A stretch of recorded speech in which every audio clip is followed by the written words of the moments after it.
ايه الفرق بين ضربة جزاء خوان بيزيرا النهارده في ماتش الزمالك والاسماعيلي وضربة الجزاء الغير محتسبة لجراديشار في ماتش وودرن سبورت في اخر دقيقة، مع ان ده شد وده شد، اللي دي اتحسبت ودي اتحسبت.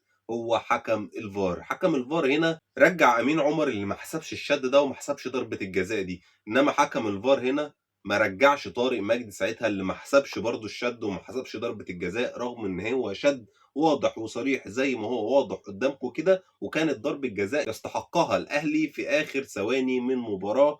وده الفرق بين حكم الفار اللي بقى مؤثر جدا في كل المباريات. حد امتى الأهلي يفضل ساكت على منظومة الحكام ودوري 21 اللي بيتعاد تاني الموسم ده؟ على عينك يا تاجر، بغض النظر يعني عن أداء الأهلي السيء وروح لعيبة الأهلي السيئة، وبغض النظر برضو عن فرقة الإسماعيلي أصلا الواقعة، وكده كده الزمالك كان هيكسب، ولكن ليه دي اتحسبت ودي ما اتحسبتش؟ غير لون تيشيرت متغير، هنا الزمالك وهنا الاهلي.